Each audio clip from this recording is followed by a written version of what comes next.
Boa tarde a todos. Vamos dar continuação no nosso estudo da cadeia de Markov.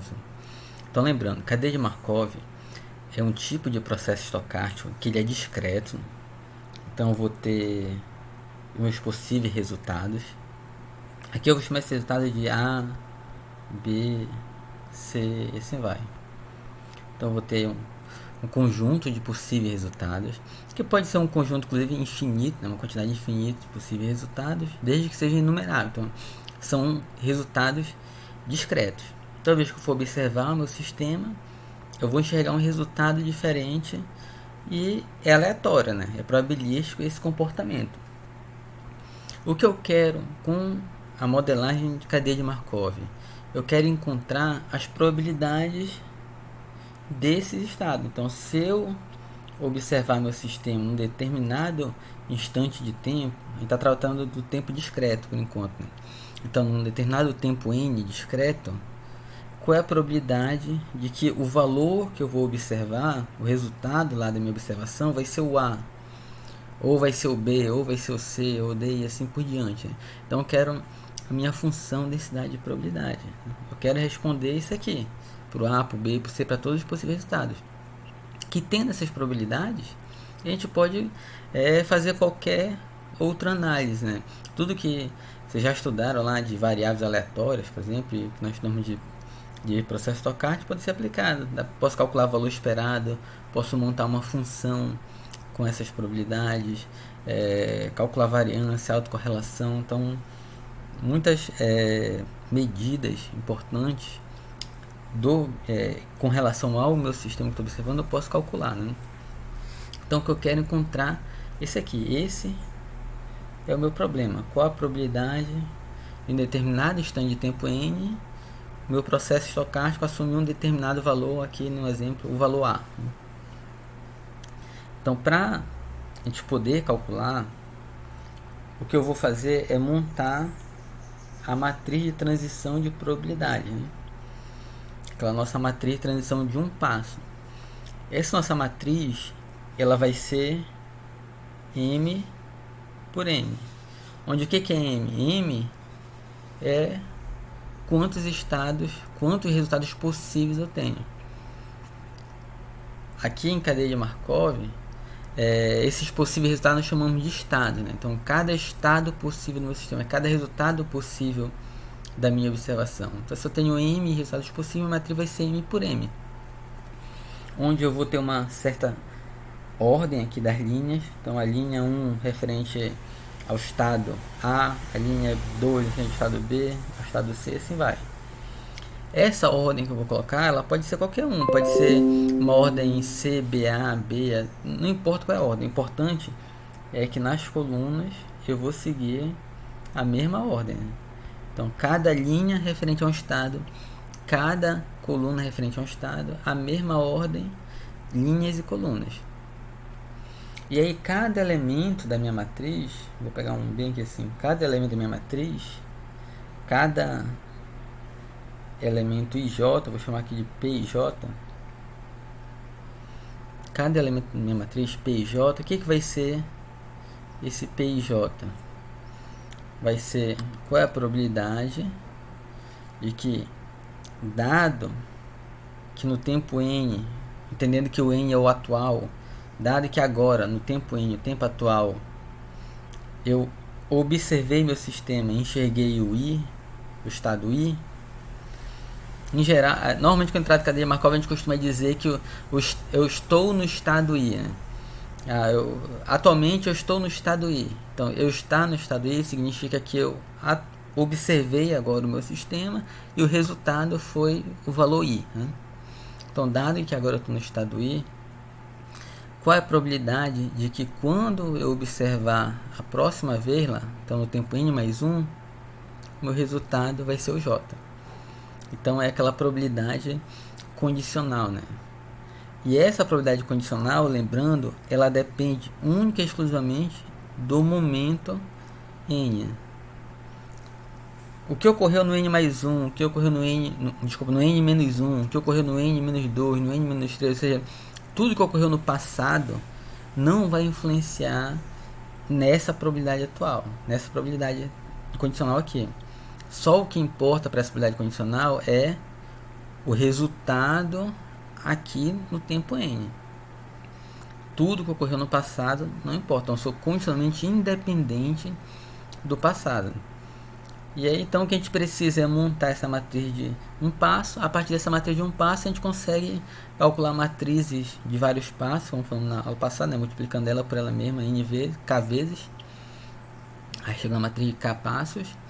E consigo encontrar a minha função densidade de probabilidade. Onde a minha função densidade de probabilidade vai ser aquele nosso vetor π, né? Então, na aula passada a gente falou, o vetor π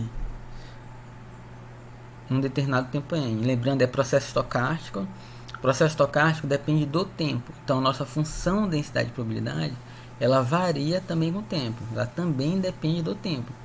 Então, meu vetor π é exatamente a função densidade de probabilidade. Cada elemento do vetor vai ser uma probabilidade referente a um estado na mesma ordem aqui, né? A, B e C, e assim vai. Dependendo do meu processo estocástico, ele pode entrar em regime estacionário. Regime estacionário é quando não importa mais o tempo, as probabilidades vão parar de mudar. Então aqui eu estou em transiente, as probabilidades mudam à medida que o tempo vai passando. Depois de muito tempo, a gente pode, dependendo do sistema, entrar em estacionário. Aí, quando entrar em estacionário, as probabilidades param de mudar, né? E aí, o que a gente viu então foi que para calcular, né, essas probabilidades, eu quero calcular o vetor de probabilidades no tempo n mais 1. Então o que eu faço? Eu pego o vetor no tempo n e multiplico com a matriz de um passo. A gente pode generalizar, colocar que se eu quero a matriz no tempo n mais k, vai ser o meu vetor no n vezes a matriz de k passos, né? Quando entrar em regime estacionário, o n não vai importar mais, né? Quando entrar em regime estacionário, se eu pegar o meu vetor de probabilidades e multiplicar ele pela matriz de um passo, eu continuo com o mesmo vetor, né? Aí foi isso que a gente foi vendo, simulando, né, nos vídeos passados, né, lá no MATLAB. A gente ia multiplicando o vetor pela matriz, ia vendo que ia mudando, aí começava a mudar pouco, até que entrava estacionário, as probabilidades paravam de alterar, né? Então, esse é o resumo de cadeia de Markov a tempo discreto. Dois pontos aqui, né? A gente não vai resolver fazendo aquela multiplicação do vetor vezes a matriz até o vetor convergir, né? O que a gente vai fazer? A gente vai pegar isso aqui, juntar com a equação a somatória de todos os elementos. Vou botar assim. Tá? Então a gente vai juntar, né? O meu vetor de probabilidades, ele é um vetor, eu estou dizendo de probabilidade, né? Então todo mundo tem que estar entre 0 e 1, e se eu somar tudo dele, tem que dar 1. Então essa aqui é uma outra equação. Então a gente vai juntar essas m mais 1 equações aqui. Se eu pegar só esse sistema de equações que eu vou montar aqui, esse sistema de equações, ele é quadrado, só que ele não é linearmente independente. Eu não consigo achar a solução para ele só com esse conjunto de equações. Aí o que eu faço? Eu retiro uma das equações e incluo essa daqui. Aí com isso eu quebro a dependência linear e a gente consegue resolver o sistema de equações lineares, né? E aí por que resolver o sistema de equações lineares? Porque resolver o sistema de equações lineares, computacionalmente, né, vai ser mais vantajoso do que eu ficar multiplicando o vetor pela matriz milhares de vezes até convergir. Principalmente, assim, se a matriz for pequena, 3 estados, 4 estados, aí faz mais sentido a gente multiplicar. Rapidamente eu acho o resultado. Mas se a minha matriz for muito grande, eu vou precisar de muita memória, de muito esforço computacional. E aí resolver sistema de equações lineares usando alguma técnica, como Gauss, Jacobi e esses outros, vai ser muito mais eficiente, né? Então, em geral, os programas, os softwares para trabalhar com cadeia de Markov, eles resolvem esse sistema de equações lineares, né? Outro ponto importante é que o visual, né? Ter gráficos sempre ajuda bastante a gente a entender o que a gente está estudando, a entender o comportamento. É por isso que aquela nossa matriz lá, normalmente ela é representada, né, graficamente usando aquelas bolinhas lá, né? Aí eu tenho o estado A, o estado B, o C, o D. Aí vai ter uma seta aqui para cá, vai ser a probabilidade de estar no A e ir pro C. Daqui para cá, a probabilidade do C pro A. Então essas probabilidades que a gente vai colocando lá no gráfico são exatamente as probabilidades da matriz, né? Só que graficamente é melhor para a gente checar se está fazendo sentido, mostrar para as outras pessoas que a gente está trabalhando, para elas verificarem se não tem algum ajuste que é necessário fazer, tá? Então, olhando para cá para o grafo é mais intuitivo. Mas na hora de solucionar, achar as probabilidades, a gente trabalha com a matriz. É a matriz que a gente vai carregar na memória e usar para fazer os cálculos. Então, esse é o resumo da cadeia de Markov a tempo discreto, né, até onde a gente foi. A questão é a seguinte: nem sempre eu vou conseguir resolver o sistema de equações lineares. Existem tipos de cadeia de Markov, existem tipos de processos estocásticos, né, que eles não vão convergir. O tempo vai continuar passando e as probabilidades, a função necessária de probabilidade vai continuar alterando. Então, antes de eu deixar ali o computador rodando durante várias horas, né, para tentar achar o resultado do sistema de equações lineares, eu tenho que garantir que tem como achar o resultado desse sistema de equações lineares. E aí, para fazer isso, a gente trabalha analisando, que a gente chama, classificando os estados e classificando a cadeia de Markov, né? Então é isso que a gente vai estar falando hoje: classificação de estados, classificação de cadeia de Markov. A gente vai estar sempre no exemplo aqui de cadeia de Markov a tempo discreto, que é o que nós trabalhamos até agora, mas a mesma classificação, a mesma análise é feita depois para a cadeia de Markov a tempo contínuo. Aí lembrando também, quando a gente fala de cadeia Markov discreto contínuo, a cadeia de Markov, os resultados dela, né, o resultado do meu processo estocástico, ele é sempre discreto. No caso da cadeia de Markov, né, é um processo estocástico sempre discreto. Mas lembra que o processo estocástico a gente observa no tempo, né? Então os resultados que eu vou observar, eles são discretos. Mas quando eu vou fazer essa observação no tempo, eu posso fazer essa observação no tempo de forma discreta ou de forma contínua. Então tem sistema que eu observo de tanto em tanto tempo. Eu observo agora, vou embora, daqui a tanto tempo eu observo de novo, vou embora, daqui a tanto tempo eu observo de novo, e assim vai, né? É um estoque de uma loja de departamento, né? Então, em geral, esse estoque é observado em certos dias da semana, certos dias do mês, que é quando a pessoa pode ligar para o fornecedor e pedir para trazer mais peças para completar o estoque. Então, eu faço uma observação discreta no tempo, que é o que a gente está vendo agora aqui de Markov. Mas tem tipos de sistemas em que a observação tem que ser feita exatamente quando alguma coisa ocorre, né? Quando a gente diz que o estado do sistema muda, né? Então, o meu sistema, eu posso observar um sistema e vou ver o resultado lá, aleatório. Esse resultado, ele que a gente chama de estado, e esse estado, ao longo do tempo, ele vai mudando, exatamente porque ele é aleatório, ele muda de forma aleatória, né?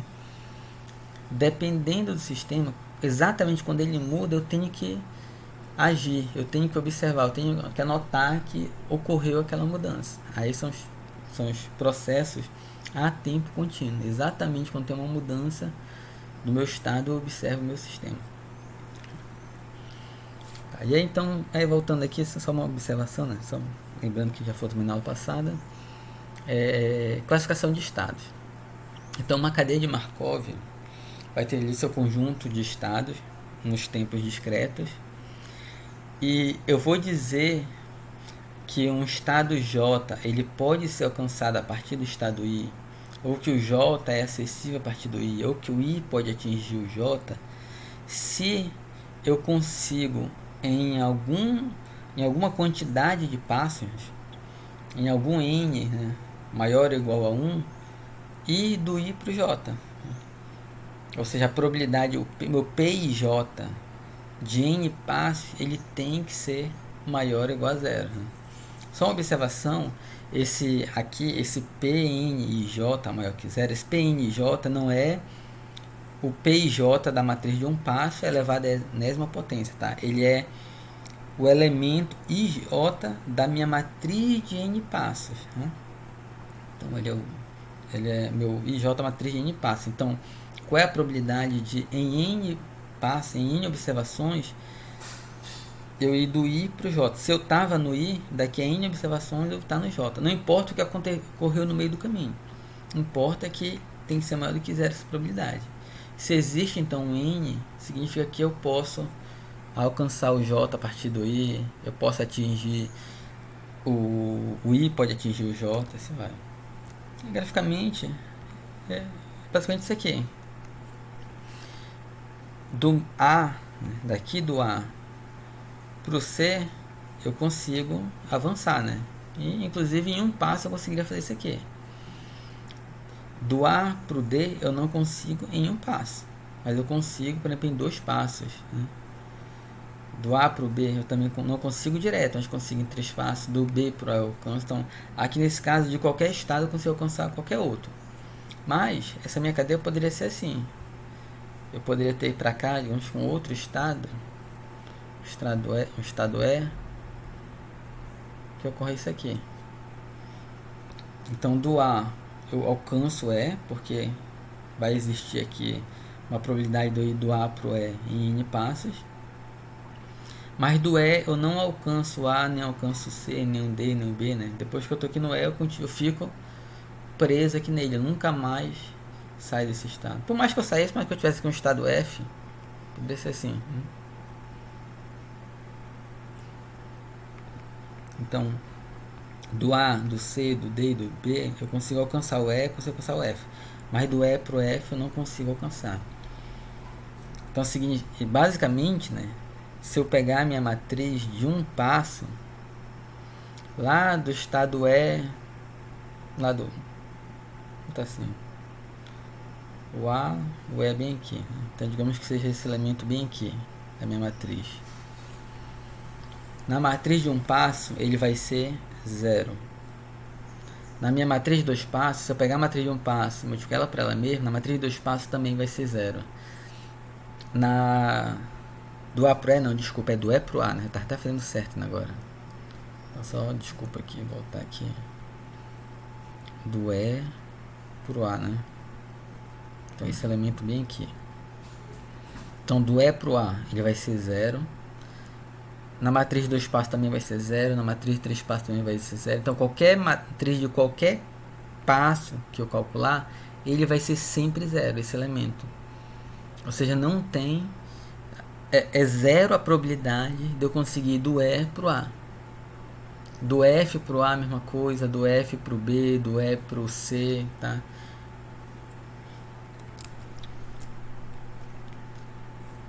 Então esse é alcançar de um para o outro.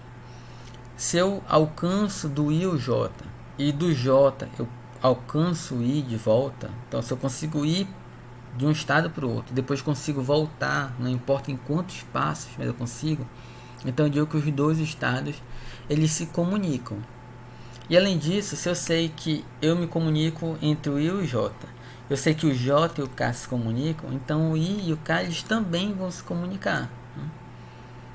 Isso quer dizer então que se a gente pegar lá aquela equação de Chapman com Mogorov, eu consigo reduzir as nossas probabilidades é esse formato aqui, onde eu consigo ir do I para o L em M passos e do L para o K em M passos. E aí, esse elemento lá do minha somatória que vai aparecer, de todos os caminhos possíveis, pelo menos um deles vai ser diferente de zero. E aí, essa probabilidade de ser diferente de zero, a gente consegue então achar, né? Eu consegui do I para o K e do K voltar para o I. Tá? Então, esse é em relação a estados.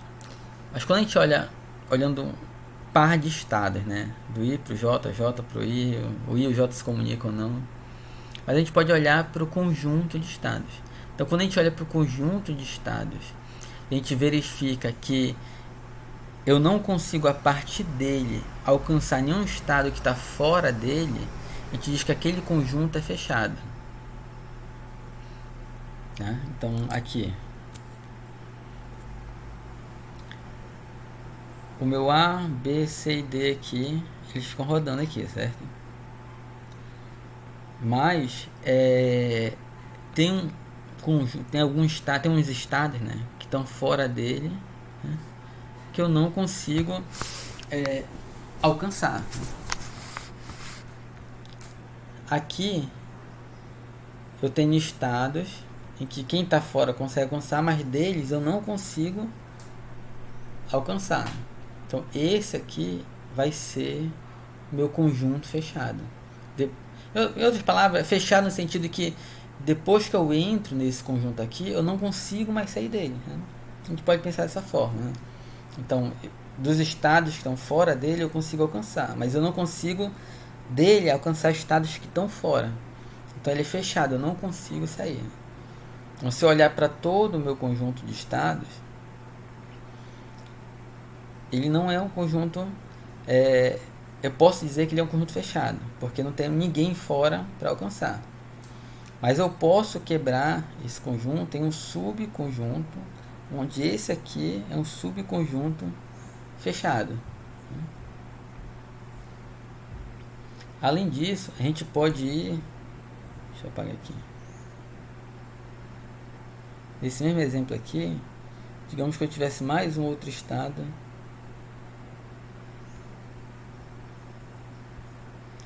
Digamos que nesse mesmo exemplo eu tivesse outro estado G aqui. Esse estado G, essa aqui. Então, aqui é um conjunto fechado, mas eu tenho dentro dele um subconjunto que é fechado. E esse subconjunto que é fechado aqui, ele só tem um único estado. Então, quando eu tenho um conjunto fechado que só tem um único estado, a gente diz que ele é um estado absorvente. E esse absorvente é no sentido de que depois que eu entro nesse estado, eu nunca mais vou sair dele. Ou seja, ele vai, a longo prazo, absorver todas as probabilidades. Então, a longo prazo, em regime estacionário, a longo prazo, quando o meu n tende para infinito, qual é a probabilidade de estar nesse estado? 1. Porque eu não vou sair dele, né? Eu vou em algum momento entrar nesse estado e nunca mais vou sair dele, né? Então, quanto maior o tempo, maior é a chance de eu ficar, entre aspas, preso, absorvido por esse estado. E aí, esse tipo de estado, ele é rápido a gente perceber, porque na diagonal principal da minha matriz de um passo vai aparecer um valor 1. Então, se eu estou naquele estado, com certeza no próximo passo eu ainda vou estar nele. E todos os elementos da linha vão ser zero, né? Obviamente. Então esse vai ser meu estado absorvente. Ele é um conjunto fechado que só tem um único estado. Quando eu tenho um conjunto fechado que dentro dele não tem nenhum subconjunto fechado, né? A gente diz que a gente tem um conjunto irredutível. Então voltando para cá.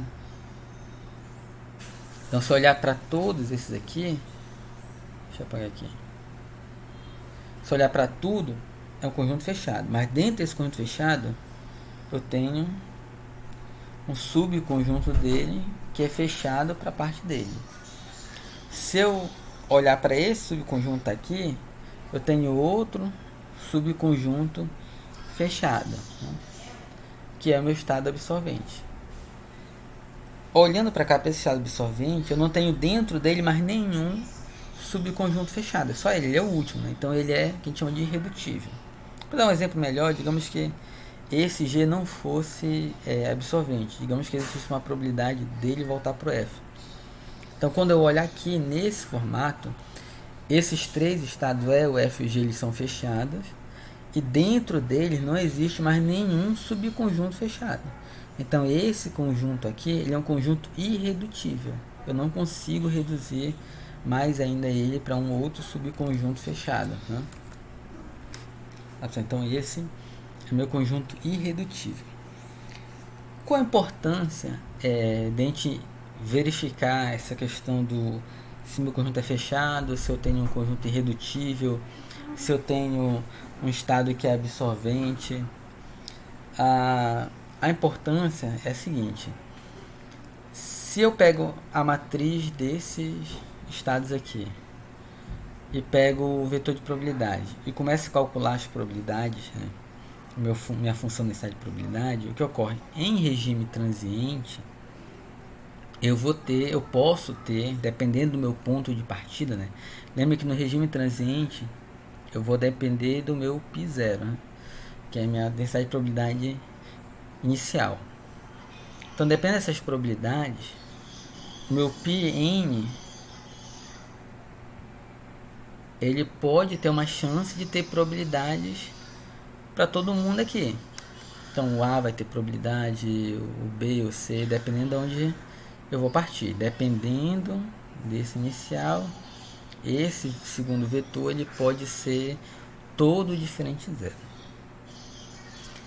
Mas à medida que o tempo for passando, né, digamos que esse aqui era assim, era 1 para o A e 0 para todos os outros.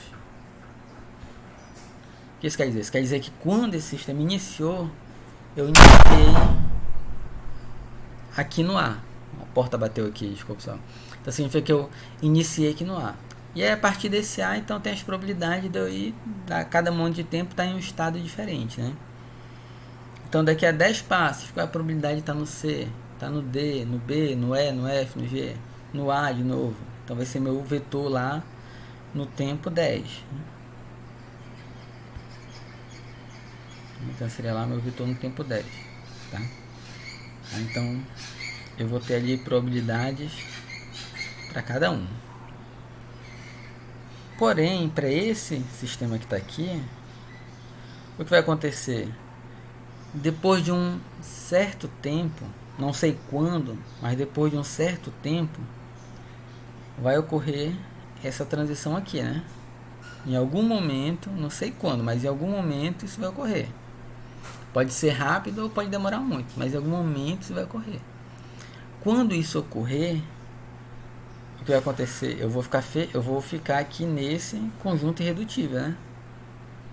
Eu nunca mais vou sair dele.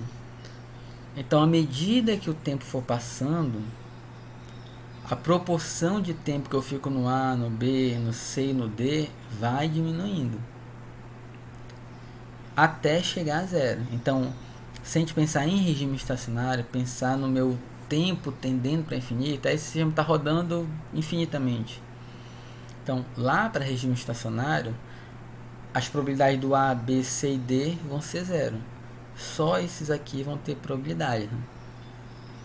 Então, depois de muito tempo, o meu sistema começou agora a rodar. Eu comecei no A. E a cada passo, ele vai mudando aí de forma aleatória, né? De acordo com as probabilidades lá da minha matriz. Qual é a chance de daqui a 2 passos eu estar no C, no D, no B, no E? Existe uma certa chance para todo mundo. Qual é a chance daqui a 5 passos? Tem uma chance. Agora, se eu perguntar qual é a chance daqui a 1000 passos, daqui a 1000 passos, daqui a 1000 rodadas, será que essa transição não ocorreu já? Então, se ela tiver ocorrido, não vai ter como eu estar no A, no B, no C ou no D, né? E daqui a 10.000 passos? Daqui a 10.000 passos é mais provável ainda que ela já tenha ocorrido. Daqui a 1 milhão de passos é mais provável ainda que ela já tenha ocorrido.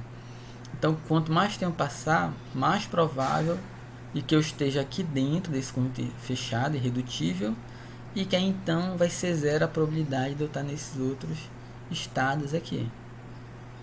Então, em regime estacionário, eu vou ter aqui zeros para esses 4 estados aí e valores diferentes de zero para os 3 estados que estão dentro do meu conjunto irredutível. Então, em regime estacionário, se eu estou calculando em regime estacionário, eu não preciso calcular esses caras, eu sei que eles são zero. Além disso, não preciso pegar a minha matriz e montar aí esses 7 estados, não preciso de uma matriz 7 por 7. Em regime estacionário, isso aqui é como se não existisse. Só o que existe é essa parte.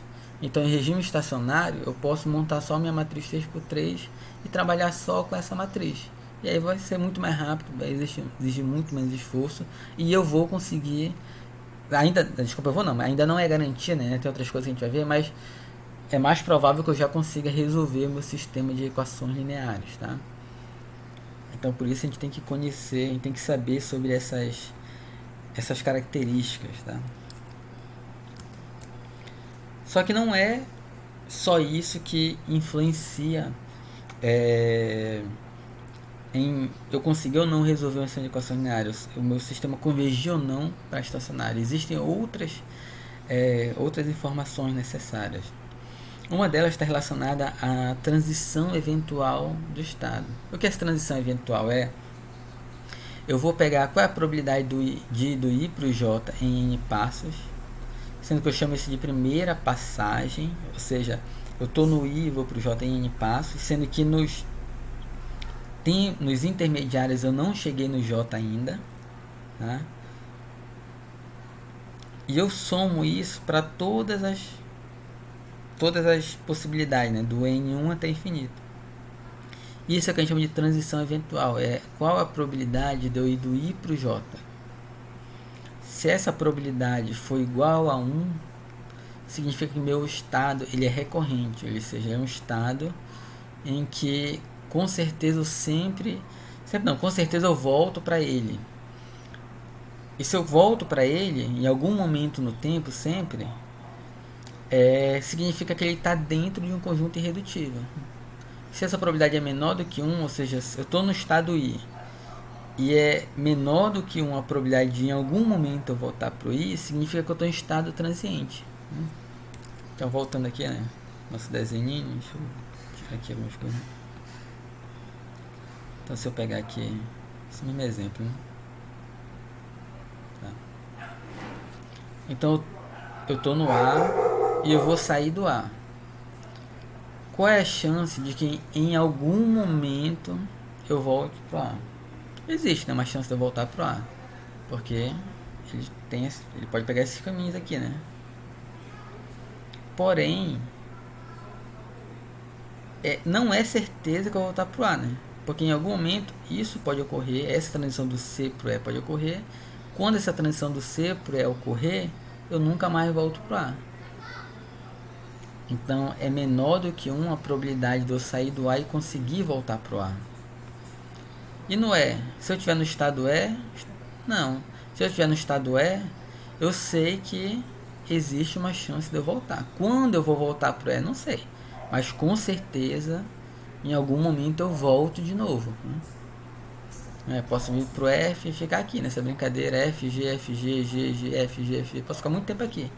Mas em algum momento, né, pensando que o meu sistema não vai rodar o número de passos, poucos passos, né, ele vai rodar durante muito tempo, então em algum momento vai tender para o infinito, né, está pensando no estação, então em algum momento ele vai voltar para o E.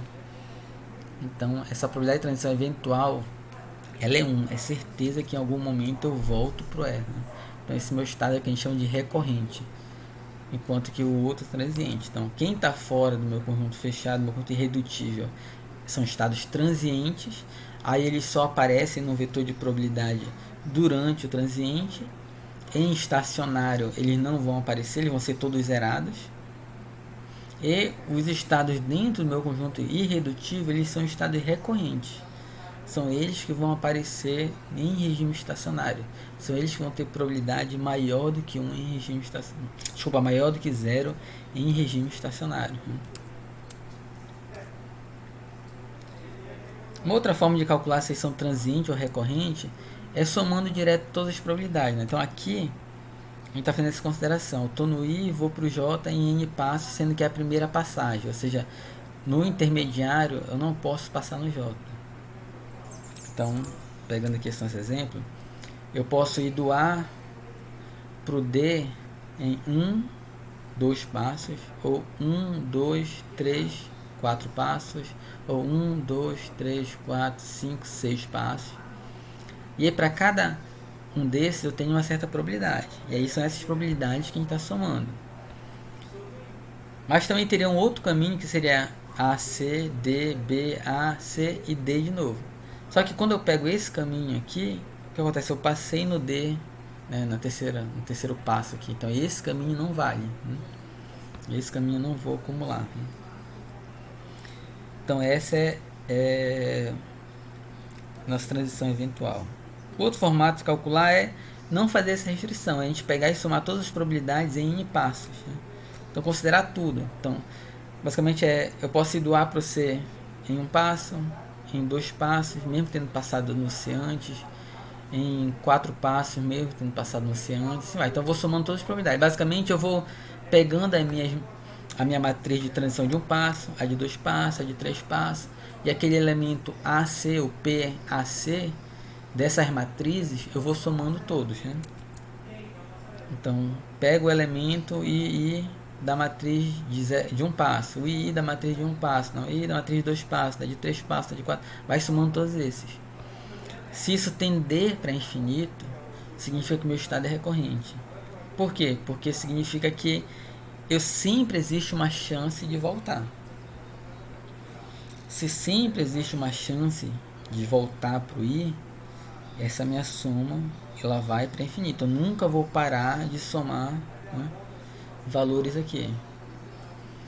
Se meu estado for transiente, o que vai acontecer? Vai acontecer da mesma forma como o meu vetor ele vai ter valores zeros quando começar a entrar em regime estacionário, a minha matriz também vai ter valores zeros quando entrar em regime estacionário. Né? Então as colunas indicam as chegadas. Né? Então as colunas referentes a esses estados aqui que são transientes, elas vão começar a zerar. Se elas começam a zerar, esse elemento aqui, né, ele vai zerar dos estados transientes. Né? Quando ele zerar, essa soma vai parar de crescer. Né? Ela vai estacionar em algum valor. Ou seja, ela vai convergir para um valor menor do que infinito. Então aqui, se eu nunca paro de voltar para o estado, essa soma vai convergir para infinito. Se eu paro de voltar, se eu paro de somar probabilidades, então ela converge para um valor menor que infinito. Então ela passa a ser transiente. Exemplo aqui. Tem essa matriz aqui, né? Essa matriz representa esse par de estados aqui, bem simples, né? Aqui dá para perceber um estado absorvente, então ele é um conjunto fechado, só tem ele mesmo, ele é irredutível. Esse aqui é transiente. Se eu estou no estado 1, é meia probabilidade no meu próximo passo continuar em 1 e meia probabilidade de ir para o 0. Se eu estou no 0, é 1 a chance de continuar nele mesmo. Estado absorvente, valor 1 aqui na matriz, na diagonal principal. Vamos pegando aquele formato de somar todo mundo sem fazer restrição. Então, somar todo mundo sem fazer restrição, eu vou pegar qual é a probabilidade de estar no 0 e continuar no 0 no próximo passo. Probabilidade 1. Em 2 passos. Em 2 passos vai ser esse e esse de novo. Então, probabilidade 1. Em 3 passos, ele, depois ele de novo, depois ele de novo. É 1 vezes 1 vezes 1, né? Vai dar 1. E assim vai. Então, é 1 mais 1 ao quadrado, mais 1 à terceira, mais 1 à quarta, mais 1 à quinta, infinitamente. Então, é 1 mais 1 infinitamente. Então, isso aqui vai tender para infinito. Para esse outro, a probabilidade de um passo é meio. A probabilidade de 2 passos é meio vezes meio. Né? Só tem esse caminho entre 2 passos. Em 3 passos é meio vezes meio vezes meio. Só tem esse caminho. 4 passos, meio vezes meio vezes meio vezes meio. Só tem esse caminho. E assim vai. Então é meio mais meio ao quadrado, mais meio à terceira, mais meio à quarta. É uma progressão geométrica, onde a razão é meio. a soma de uma progressão geométrica infinita é isso aqui, né? A razão dividido por 1 menos a razão, que vai tender para 1. Como deu menor do que infinito, ele convergiu para um valor menor do que infinito, então ele é transiente. Então esse aqui é transiente, esse é estacionário. Daquela forma da restrição, aquela forma da restrição, ela é mais simples porque reduz a quantidade de somas que a gente vai fazer, né? Então do 0 para o 0, em apenas uma, sem repetir, né? Do 0 para o 0 sem repetir, só tem essa possibilidade, em um passo. Em 2 passos não tem como, porque eu vou ter que passar no 0 no passo 1. Em 3 passos a mesma coisa, em 4 passos a mesma coisa. Então a transição eventual do 0 para o 0 só tem essa aqui, que é 1. Então com probabilidade de 1 eu saio do 0 e volto para o 0. A transição eventual do 1 em um passo tem meio, em 2 passos não pode, nem em 3 passos, nem em 4, porque vai repetir, né? Aqui já vou ter passado pelo 1 meio. Então a transição eventual do 1 para 1 só tem esse cara para somar, que é meio. Então qual é a probabilidade de eu sair do 1 e voltar para 1? Meio. Então é meio a chance de eu voltar e é meio a chance de eu nunca mais voltar. Como existe uma chance de nunca mais voltar, ele é transiente. Então essa é a ideia de recorrente, transiente, que vai estar diretamente relacionado com a questão de estar ou não, o meu estado está ou não dentro do conjunto fechado, dentro do conjunto irredutível, né? Além disso, tem outra característica que mesmo vou pular isso aqui, que está fora da ordem, na verdade. É assim, mesmo meu estado sendo recorrente, existem casos em que o tempo que demora para eu voltar para aquele estado, ele tende para o infinito. Ou seja, eu estou naquele estado, eu vou sair dele e eu sei que eu posso voltar para ele. Mas eu demoro um tempo infinito para voltar para ele na média. Então, na prática, ele é o que a gente chama de recorrente nulo. Ele é recorrente, mas na prática ele nunca volta. Como é que a gente calcula se ele é recorrente nulo ou não nulo, ou recorrente positivo? A gente calcula qual é a média de tempo que demora para ele voltar. Aí como é que eu vou calcular a média de tempo que demora para voltar? Aplicando aquela regra de valor esperado mesmo, de média, né? O que é média? É o valor vezes a probabilidade, somado para todas as possibilidades, né? Então o N é a quantidade de passos. Então N1, N2, N3, N4. Qual a probabilidade de voltar em um passo? É a probabilidade de transição eventual de um passo. Em 2 passos, a probabilidade de transição eventual em 2 passos, em 3 passos, assim vai. Então é N vezes a probabilidade de transição eventual. É N vezes a sua probabilidade, basicamente isso, né? Aquela regra de valor esperado, média de variável aleatória. Né? Se essa média converge para um valor menor que infinito, recorrente não nulo é recorrente positivo. Se essa média tende para infinito, então eu tenho um recorrente nulo. Significa que eu demoro uma quantidade infinita de passos para conseguir voltar. Né? Aí meus estados também precisam ser recorrentes nulos. Né? Recorrente positivo ou recorrente não nulo. E por último, a gente tem que verificar se a nossa cadeia de Markov ela é periódica ou aperiódica. Então, periódica vai ser aquela cadeia que de tempo em tempo, com um período fixo, eu sempre volto para o mesmo estado. E a periódica é aquela que não volta para o mesmo estado. Por que isso é importante? Porque as cadeias que são periódicas, elas não vão convergir. Na verdade, não é que elas não vão convergir. As cadeias são periódicas, eu não vou conseguir calcular, fazer o meu vetor e achar o sistema de equações lineares daquele formato. Eu vou ter que analisar de uma outra forma. O que vai convergir são os aperiódicos. Por quê? Porque é básico, né? Se eu digo, olha, essa é a minha cadeia de 3 em 3 passos, eu sempre volto para o A. Então perdeu a característica probabilística. Né? Se eu sei que de 3 em 3 passos eu sempre volto para o A, o que eu tenho que analisar nessa minha cadeia de Markov? Além disso, se eu sei que de 3 em 3 passos eu sempre volto para o A, então significa que 1/3 do tempo eu sempre estou no A. Então a probabilidade de estar no A é 1/3. Então não preciso nem fazer sistema de equações lineares e nada. Então as nossas cadeias elas precisam ser aperiódicas. Esse aqui, por exemplo, é um exemplo periódico. Se eu estou no 0, eu vou para o 1, do 1 para o 2, do 2 para o 0. Em quantos passos eu vou do 0 para o 0, sempre em múltiplos de 3, né? Em 3 passos, ou em 6 passos, ou em 9 passos, ou em 12 passos, né?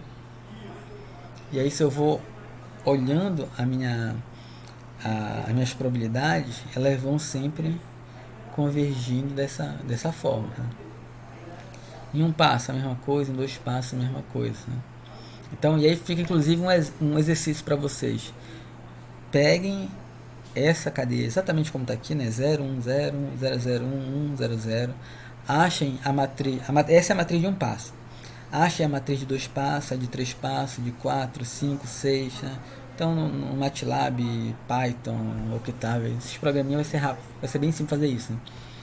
Achem essa matriz em vários passos diferentes, 2, 3, 4, 5, 6, e observem o que vai ocorrer. Vocês vão perceber lá que eu sempre retorno para essa matriz, né? E da mesma forma, peguem um vetor de probabilidade qualquer, né, e saiam multiplicando o vetor por essas matrizes. Também vocês vão ver que de tempo em tempo o vetor sempre volta para o mesmo valor. A gente nunca consegue convergir. A gente não consegue convergir porque a minha cadeia é periódica. Então eu preciso ter cadeias aperiódicas, que vão ser cadeias probabilísticas, né? Que vão manter a característica probabilística. Senão, se é periódica, eu perco a característica probabilística, né? E aí, quando eu tenho cadeias de Markov com todas essas características, que ela é irredutível, recorrente e aperiódica, né, eu tenho uma cadeia de Markov que é ergódica. Ou seja, a minha cadeia de Markov, eu posso pegar aquele meu sistema, coletar medidas dele, né? Então, a gente precisa o quê? A gente precisa das probabilidades de transição, né? Então, aquelas probabilidades de transição eu posso coletar, né, no seu sistema real. Posso montar a minha cadeia e calcular. Além dela ser ergódica, né, eu consigo resolver o sistema de equações lineares. O principal é isso. Eu consigo resolver o meu sistema de equações lineares. Eu consigo determinar qual a minha função, densidade e probabilidade em regime estacionário, tá? Então, lembrando, aquele sistema de equações lineares que a gente vai montar aqui, né? Esse sistema de equações lineares aqui, ele vai ter solução se a minha cadeia for ergódica, e a resolução dele é para eu achar a minha função de densidade de probabilidade em regime estacionário. Se eu quero trabalhar no transiente, aí minha cadeia não precisa ser ergódica, e em transiente a gente vai ficar fazendo essa brincadeira aqui de pegar o vetor e multiplicar pela matriz. E aí ele vai mudando de acordo com como for a nossa matriz, mas aí não, a conta é essa, é o vetor vezes a matriz, tanto espaço, né? Não tem um sistema de equações lineares para resolver, tá? Então essa é nossa classificação de estados, né? A gente vai passar agora para uma outra parte, que é a parte de cadeia de Markov a tempo contínuo, tá? Vou parar o vídeo aqui, senão vai ficar muito longo, e aí, por enquanto, essa nossa aula é essa parte, classificação de estados, tá? Depois a gente continua com a parte de cadeia de Markov a tempo contínuo.